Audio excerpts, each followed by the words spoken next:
Salut tout le monde, j'espère que vous allez bien. Aujourd'hui je suis trop contente et trop heureuse de vous retrouver pour ce nouveau bilan lecture des mois de avril et mai, c'est ça. On est sur un bilan de 16 livres que je vous remontre rapidement, que vous avez eu en miniature juste là. Et voilà, je l'avais dit que j'allais tout faire tomber. Donc on va commencer ce bilan sans plus attendre et je vais les prendre au fur et à mesure qu'ils viennent parce que vous avez vu c'est une pile qui est énorme. Alors je commence avec un livre qui n'est pas tout à fait un roman mais plus un style documentaire j'ai envie de vous dire. Donc c'est le livre ici qui s'appelle Chanel, donc qui fait partie de la collection Légendes de la mode de chez RBA, donc que vous trouvez chez les marchands de journaux. Donc ça c'est le premier livre de la collection, donc le tome 1. On est actuellement à 15 ou 16 livres, je crois. Je les ai tous pour le moment. Je vais voir si je continue ou pas la collection. En tout cas, j'avais commencé avec Chanel parce que je ne suis pas du genre à m'acheter des vêtements de marque, de grandes marques de luxe, etc. Et je ne suis pas passionnée de mode de luxe. Mais j'ai une grande curiosité et du coup, j'étais assez curieuse de savoir un petit peu ce qui se passait dans les grandes marques de luxe et surtout ce qu'elles de où elles partaient, leurs inspirations, etc. Enfin voilà, connaître leur histoire tout simplement. Et surtout, je me suis rendu compte avec le temps qu'il y a beaucoup de vêtements que j'aime bien qui ont en général des inspirations Chanel. Donc je voulais absolument acheter le premier et puis par la suite, je me suis prise au jeu et j'ai acheté les suivants. Bref, donc ici vous avez toute l'histoire de Chanel forcément, donc la marque de luxe créée par Gabrielle Chanel. Et en fait j'ai vraiment aimé parce que je vais vous montrer un petit peu l'intérieur. Déjà vous avez parfois des images comme ça, donc des petites images qui vous énoncent un peu les collections, les photographies et tout ça. Vous avez aussi des illustrations pour vous montrer comment la mode a évolué, comment Coco Chanel a eu son influence dans le monde de la mode, l'après-guerre, etc., etc. Et vous voyez, il y a des très belles illustrations, mais on n'a pas que ça. On a aussi toute une partie biographique, alors des fois je vais vous montrer, voilà, on a quand même des longues explications, et franchement c'est hyper intéressant, enfin j'ai vraiment beaucoup aimé, et, euh, et c'était super intéressant, enfin vraiment j'ai pris beaucoup de plaisir à le lire, et ça m'a conforté dans l'idée de continuer cette collection, parce que c'est vraiment super, j'aime beaucoup. Donc si vous êtes passionné de mode ou autre, ou même juste vous êtes curieux ou curieuse comme moi, je pense que ça peut vous intéresser. La tranche est très jolie, et en soi ce sont des très beaux livres, donc quand ils sont sur une étagère, ils sont très sympas et je trouve que ça fait son petit effet. Voilà. Ensuite, j'ai lu un roman de poche de Marie Vareille, donc Le syndrome du spaghetti, qui ressemble à ça, qui est très sympa. Et d'ailleurs, au moment où je vous filme la vidéo, je pense que je vais en faire un post sur mon Instagram. Donc je vous rappelle, mon Instagram de lecture, c'est SoLecture. Je vais l'alimenter, enfin me remettre dessus pour l'alimenter, parce que je l'avais complètement laissé tomber. Je sais que je vous l'ai dit la dernière fois et je ne l'ai pas fait, mais là, il faut vraiment que je le fasse. Donc je pense que je vais reprendre avec celui-là. Et c'était une belle histoire, je pense qu'on peut aussi le lire en étant ado parce que vous allez suivre l'histoire de Léa qui est une jeune fille qui a un grand talent pour le basket et qui est destinée à un avenir très prometteur avec voilà, des sélections et tout et tout. Son, son don lui est donné également par son père qui est coach sportif, etc. Sauf que du jour au lendemain, il lui arrive un malheur, donc on l'apprend assez rapidement, puisque en fait, dès le début du livre, vous avez Léa qui s'exprime sous forme de lettre à quelqu'un, et en fait, dès le début, on imagine bien qu'il va se passer quelque chose. Salut, c'est moi, ça fait un moment qu'on ne s'est pas vu, 102 jours, etc. Et là, je me suis dit, ça sent le truc, voilà. Donc, ma mèche m'énerve aujourd'hui, elle n'est pas coopérative ces derniers temps. Donc, je vous spoil un petit peu, elle perd son papa qui a une maladie, et en fait elle se rend compte que c'est une maladie qu'elle a également, sa sœur aussi, et de ce fait on a un petit peu plus de connaissances concernant cette maladie que Marie Vareille elle-même a également, donc ça c'était super intéressant à apprendre, et donc on va suivre Léa dans son processus de deuil, et en même temps elle va apprendre des choses, et il y aura des mesures drastiques en termes de sport, et surtout de basket, de ce fait, et elle va rencontrer Anthony qui est un jeune de cité voisine voilà, qui n'est pas normalement hyper fréquentable, mais il y aura une petite histoire d'amour, etc. Enfin voilà, c'est très léger, enfin léger non parce que le sujet n'est pas si léger que ça, parce qu'il y a quand même un décès, il y a une maladie, etc. Mais ça se lit bien, c'est pas trop, c'est pas dans le feel good habituel, je trouve que ça change un petit peu, et l'histoire elle est vraiment assez originale à mon sens, et je pense que même des ados peuvent le lire et ça peut aider certaines jeunes filles à se découvrir aussi. Et ouais, je trouve que c'était une très belle histoire, surtout la maladie en question qui est évoquée dans ce livre, je la connaissais pas du tout, donc ça m'a appris des choses. Et ouais, c'était une belle histoire, une très belle histoire, et franchement, je peux vous la conseiller. En général, les livres de Marie Varé, je vous dis toujours ils sont bons, mais c'est vrai. Donc à chaque fois que je les ai lus, je les ai tous aimés, sincèrement. Voilà. Ensuite, je continue avec le livre de Marc Lavoine qui est sorti récemment, donc Quand arrivent les chevaux, que j'avais acheté au salon du livre de Bondu au mois de mars. Ouais. Donc qui m'avait été dédicacé par notre cher Marc Lavoine. Et j'ai d'ailleurs pu faire une photo avec lui, j'essaierai de vous l'insérer quelque part ici. Bon, on n'arrive pas très bien à lire tout ce qui est écrit. Je crois que c'est écrit Solène Amitié. Là, c'est totalement, je ne sais pas. Et là, je vois 2025. Pour moi, c'est un 2, un 0, un 2 et un 5. Et un petit cœur. Mais voilà, je l'ai acheté parce que déjà je voulais rencontrer Marc Lavoine, c'était déjà mon but. Et je voulais aussi découvrir un peu ce que ça donnait en tant qu'auteur. Donc vous allez suivre dans ce livre comme une autobiographie sans en être une. En fait, il raconte sa vie avec sa mère dont il était très proche parce que Marc Lavoine a perdu sa mère il y a quelques temps. Et il a eu beaucoup de mal à s'en remettre. Oui, on est très dans les parents décédés. Je ne fais pas exprès, je ne sais pas comment je choisis mes livres comme ça, je me dis tiens, je vais prendre celui-là dans la pile à lire, mais à chaque fois ça parle de décès. Et je ne fais absolument pas exprès parce que je ne relis pas les quatrièmes de couverture quand je choisis un livre dans ma pile à lire. Mais bon, bref, donc il a perdu sa maman et il a eu beaucoup de mal à s'en remettre. Et donc en fait, dans ce livre, de manière assez poétique, et je pense que c'est pas. Enfin, si j'ai bien compris, c'est pas forcément comme ça que les choses se sont passées. Mais Marc Lavoine décide de réécrire comment ça s'est passé au niveau de la fin avec sa maman et le soin qu'il a pris pour elle, etc. Et il a réécrit ça de manière poétique et c'était beau, c'était une belle histoire. C'était pas le livre qui m'a transcendé, mais c'était un beau livre quand même, un bel hommage à sa mère, je trouve. Et Quand arrivent les chevaux, c'est un lien avec sa maman qui aimait beaucoup les chevaux et de ce fait, je comprends mieux le titre du livre. Franchement, si vous aimez Marc Lavoine ou si juste vous souhaitez découvrir un peu sa plume, je pense qu'elle peut vous plaire parce que c'était plutôt un beau livre, donc voilà, je vous la conseille également. Ensuite, je reviens avec un livre de Aurélie Vallogne, donc une autrice que je vous ai déjà présentée. Ici, c'était Né sous une bonne étoile. D'ailleurs, je me suis rendu compte après coup qu'apparemment j'avais une édition collector. Je ne le savais pas, donc je suis trop contente parce que j'avais acheté d'occasion. Et j'ai pris ce livre parce que il m'a parlé. Lui, pour le coup, j'avais regardé, parce que j'ai beaucoup de livres d'Aurélie Vallogne dans ma pile à lire. Je les ai presque tous, sauf les derniers. Il me manque juste La Fugue et La Lignée, je crois, si je me trompe pas. Et donc j'en ai beaucoup dans la pile, et là, comme je ne savais pas trop me décider, parce que les titres ne veulent pas toujours forcément... Enfin, ne me parlent pas toujours. Là, c'est Né sous une bonne étoile. Parce que là, actuellement, dans ma pile à lire, j'ai encore La Ritournelle, La Cerise sur le gâteau, Mémé dans les orties... Et j'en ai d'autres aussi, donc là c'est les formats brochés qui sont à côté de moi, mais j'ai aussi les formats poche qui sont là-bas derrière. Donc voilà, c'était compliqué. Et celui-ci, quand j'ai lu la quatrième de couverture, ça m'a intéressé. Je vais vous le lire rapidement parce que ça parle tout de suite. Donc à l'école, il y a les bons élèves et il y a Gustave. Depuis son radiateur au fond de la classe, ce jeune rêveur observe les oiseaux dans la cour ou scrute les aiguilles de la pendule. Le garçon aimerait rapporter les bonnes notes à sa mère, malheureusement ce sont surtout les convocations du directeur qu'il collectionne. Pourtant, Gustave est travailleur et il passe plus de temps sur ses devoirs que la plupart de ses camarades. Mais contrairement à eux ou à Joséphine, sa grande sœur, pain bêche et première de classe, les leçons ne rentrent pas. Pire encore, certains professeurs commencent à le prendre en grippe et à le croire fainéant. À force d'entendre qu'il est un cancre, Gustave finit par s'en convaincre, sans imaginer qu'une rencontre peut changer le cours des choses. Parfois, il suffit de rien pour qu'une vie bascule du bon côté. Ce livre m'a beaucoup parlé, puisque comme vous le savez, je suis professeur des écoles, et quand j'ai lu ce résumé, je me suis dit que c'était clairement le livre que j'avais envie de lire en ce moment. Donc oui, le début est assez long, parce qu'on va suivre Gustave dès les premières années de sa scolarité. Et évidemment, donc pendant toutes ces années de primaire, il est suivi par cette image de cancre, et les professeurs ne sont pas forcément hyper bienveillant avec lui, et j'ai trouvé que c'était un peu dommage parce que ça reflète pas très bien, enfin, ou alors ça reflète une partie du métier, mais normalement on n'est pas censé être comme ça, à donner une image sur les élèves, enfin bref, mais bon, j'imagine qu'il y en a encore, hein, malheureusement, mais sur le coup j'étais un peu en mode waouh, j'aime pas trop, ça critique vachement le métier et pas dans le bon sens du terme.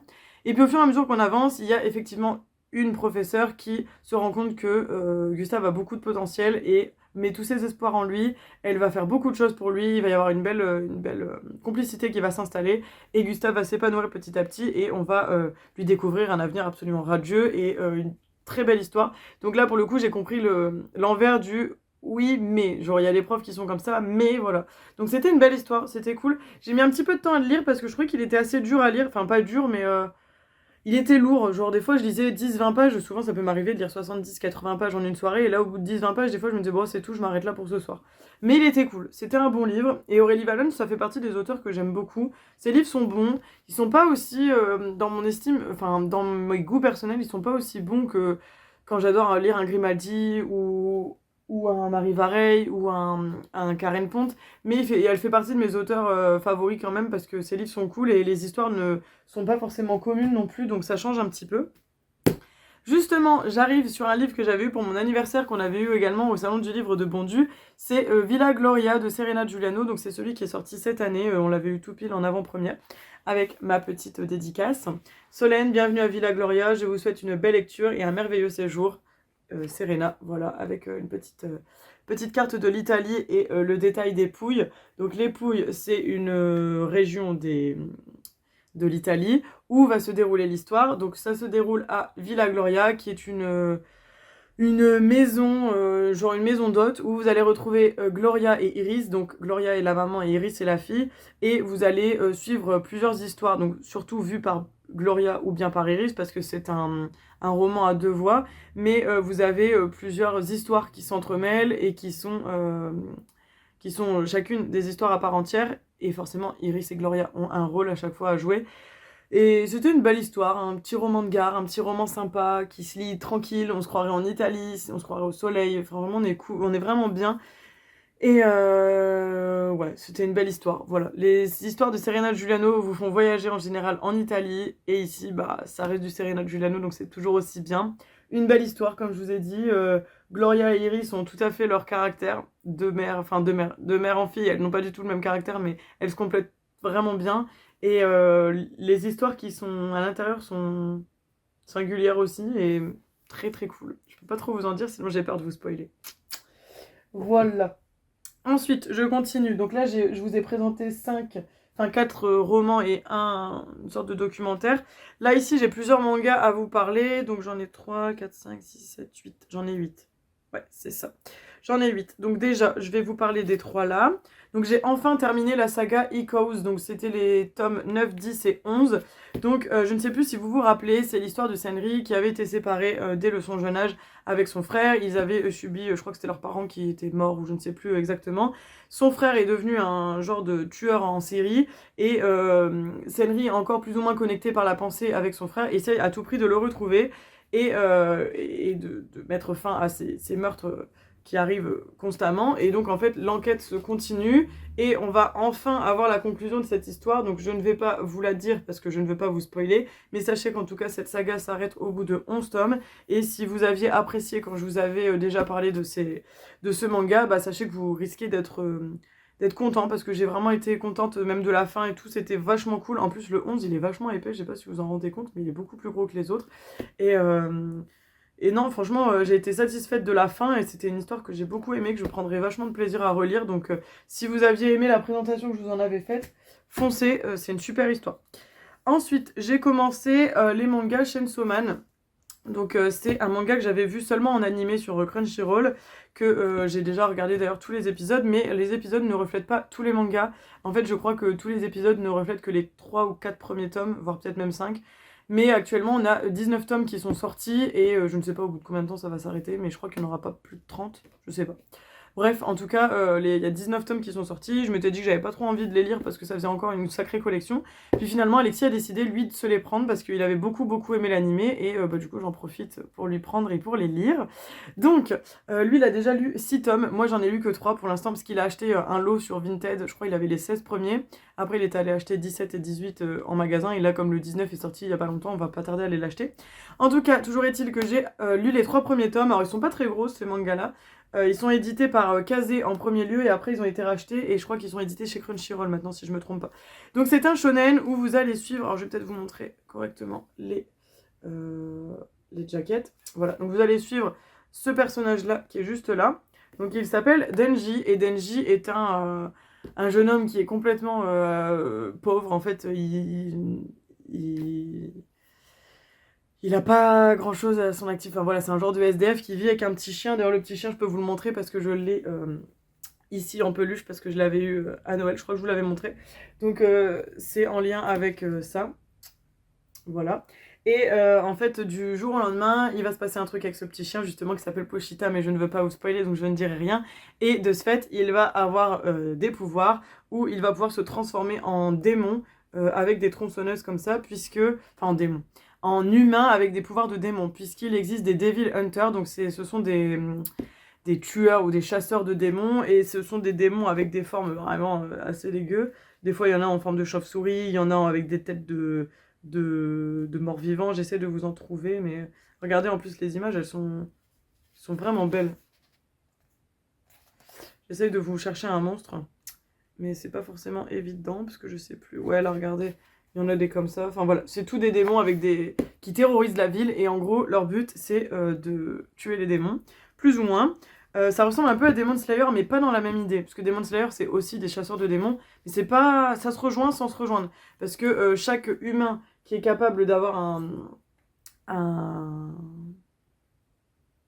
un pouvoir de démon, il n'y en a pas normalement. Il n'y a que Denji qui a cette faculté-là. Sinon, normalement, ce sont juste des humains qui se battent avec des démons. Ou alors qui ont fait des pactes avec des démons pour pouvoir avoir des pouvoirs en particulier. En tout cas, c'est une super histoire, j'aime beaucoup. En plus, les personnages sont hyper intéressants. Ils ont tous leur charisme et leur personnalité. Genre Power qui est juste ici, elle est trop sympa. Alors elle, c'est une démon justement qui va faire partie des Devil Hunters qui pactisent entre guillemets avec les humains pour pouvoir se battre. Et elle aussi fait partie des Devil Hunters. Alors je ne sais plus son nom, mais elle, vous voyez, elle a un œil qui est caché parce que justement, elle a pactisé avec un démon pour avoir un de ses pouvoirs. Bref, voilà, je ne vous en dis pas plus. En tout cas, c'est une histoire qui est hyper intéressante et vraiment sympa. Donc, si vous avez l'occasion de les lire ou de regarder l'animé sur Crunchyroll, je vous les recommande. Ensuite, je vous parle des 2 premiers tomes de Nier Automata qui sont inspirés des jeux vidéo. Donc j'ai actuellement les 3 premiers tomes. Les 2 premiers, je les avais eus à mon anniversaire. Et j'ai déjà commencé à en lire 2 de ce fait. Donc c'est vraiment sympa. Alors ça ne reprend pas tout à fait les jeux, mais ça reprend l'univers des jeux. Dans le sens où la Terre a été complètement dévastée. Il y a des droïdes, enfin des androïdes qui ont été envoyés sur Terre, mais qui sont un peu obsolètes si je puis dire. Donc ils envoient une nouvelle catégorie d'androïdes qui sont censés être beaucoup plus développés, mais il se passe complètement n'importe quoi au moment d'aller sur Terre, et elles vont rencontrer les anciennes androïdes qui en fait sont toujours présentes et continuent de se battre avec les créatures et autres choses qui sont toujours sur cette planète. Et en fait, cette catégorie d'androïdes se sent un peu trahie parce que la Terre qui a été... qui est un peu genre dans l'espace, enfin c'est un truc un peu comme ça, qui n'est plus sur Terre en tout cas, qui est dans un genre de vaisseau, les a un peu abandonnés en voyant que toute leur équipe est presque décimée. Il reste genre 10 personnes je crois, et ils sont en mode ouais continuez votre mission. Bref, un peu de science-fiction, c'est sympa, c'est cool. J'avais commencé le jeu vidéo justement Nier Automata, mais j'ai beaucoup de mal à y jouer, j'ai du mal à m'y accrocher. J'aime beaucoup la bande son par contre, mais en tout cas les mangas sont cool, donc je suis contente. En plus, comme je vous ai dit, c'est une série qui est en 4 tomes, donc plutôt pas mal. Si vous aimez la science-fiction, je pense que ça peut carrément vous plaire. Voilà, j'ai encore 3 livres à vous présenter et j'ai terminé. Ensuite, je vous présente un roman poche de Bruno Combe qui s'appelle Seulement si tu en as envie. Alors ce n'était pas le gros coup de cœur, en plus je l'ai lu début avril, donc il faut que je vous lise la 4e de couverture parce que ça va me remettre en mémoire. Vu de l'extérieur, Camille mène une vie parfaite et pourtant son mariage s'épuise. Alors, quand le premier garçon qui a fait battre son cœur la recontacte après 27 ans, elle se laisse emporter dans un tourbillon de sentiments. Stephen est bouquiniste et vit entre ses librairies de Paris et de Londres. Lui n'a jamais cessé de l'aimer et elle retombe sous le charme, pourtant elle met fin à leur relation. Quelques mois plus tard, Camille reçoit un manuscrit écrit par Stephen. Belle histoire d'amour, voilà, tout est dit dans le synopsis, enfin dans le résumé. Camille a une vie tout à fait tranquille, mais elle est recontactée par Stephen, et le manuscrit que lui envoie Stephen a coupé le souffle. Elle apprend plein de choses, et on a une petite histoire d'amour, voilà, c'est petit roman sympa, feel good, mais c'est pas le meilleur que j'ai lu. Pourtant j'avais lu de Bruno Combe Je ne cours plus qu'après mes rêves, qui m'avait beaucoup plu. Autant celui-là est bien, mais sans plus, voilà. Je sais pas si un jour je le relirai, mais je pense que je vais le garder quand même dans ma collection parce que bah, j'aime bien le livre. L'histoire était belle, c'était une belle histoire, hein, une belle histoire d'amour, mais c'était pas non plus le livre que j'ai surkiffé, on va dire. Donc bon. Si vous aimez en revanche cet auteur, n'hésitez pas à aller lire ses livres parce qu'en général c'est plutôt cool. Je crois que je n'ai que ces livres-là, je ne sais plus si j'en ai d'autres de lui, mais pour l'instant je n'ai que ça. D'ailleurs je sais que ce monsieur est décédé il n'y a pas si longtemps, paix à son âme d'ailleurs, parce que je pense que je rachèterai d'autres de ses livres pour découvrir un peu plus sa plume. Mais voilà, je passe rapidement dessus. Ensuite, j'ai lu un livre d'Agnès Ledig. Pareil, je l'ai lu en avril, alors je me rappelle plus de tout. Il va falloir que je relise avec vous la 4e de couverture. En plus, c'était un gros livre. Et de souvenir, c'était pas mon préféré. Je crois que d'Agnès Ledig, c'est celui que j'aime le moins. Pourtant, je vous dis toujours que j'adore ces livres. Celui-là, j'ai pas trop accroché. J'ai vraiment eu du mal à me rentrer dedans. En plus, il est vraiment gros. Et je vais le garder parce que clairement, je vais pas l'enlever de ma collection, sachant que j'ai tous ces livres. Il me manque que son dernier, Agnès Ledig, là, celui qui est sorti en fin d'année 2024. Je crois que c'est Répondre à la nuit.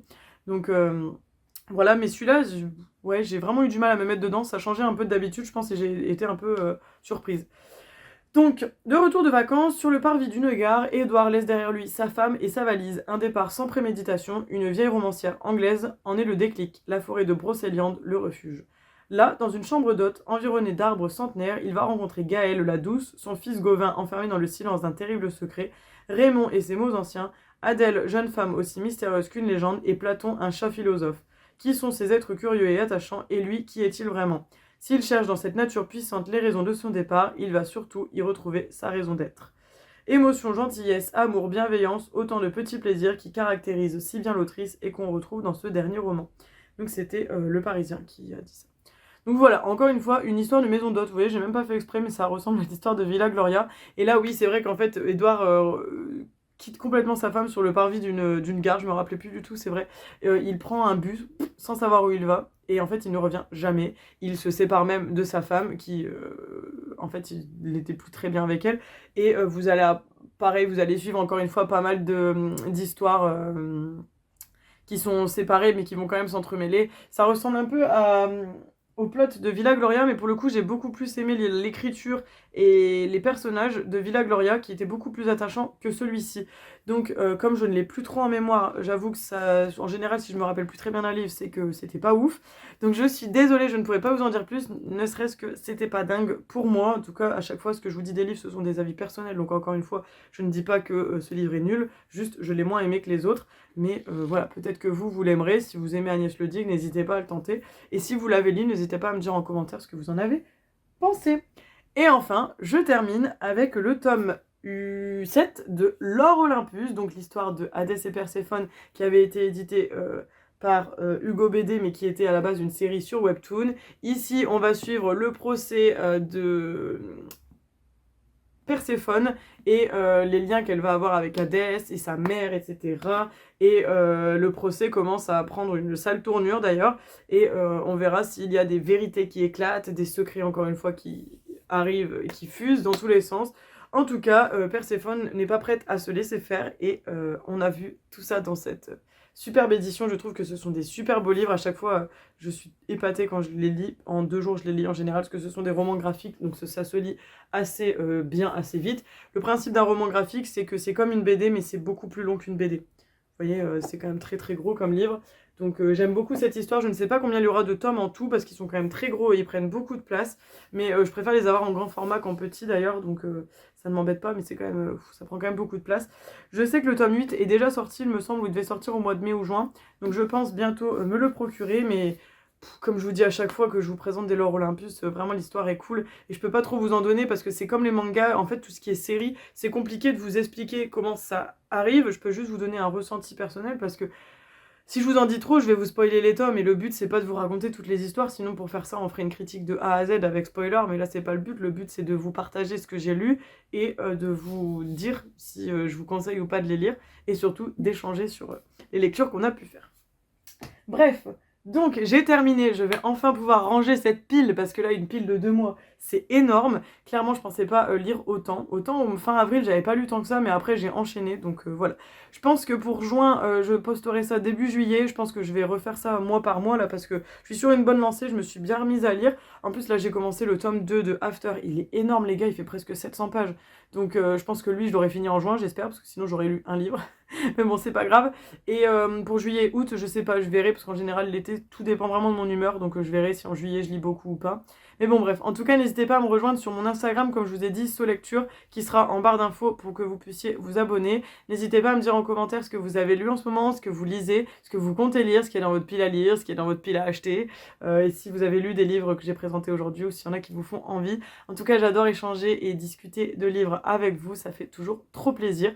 Donc voilà. Bah écoutez, je vous fais de gros bisous, j'espère que cette vidéo vous aura plu. N'hésitez pas à liker la vidéo, lâcher vos commentaires comme je l'ai dit, partager, et surtout, si ce n'est pas encore fait, n'oubliez pas de vous abonner. Ça fait super plaisir, ça prend 30 secondes et c'est gratuit.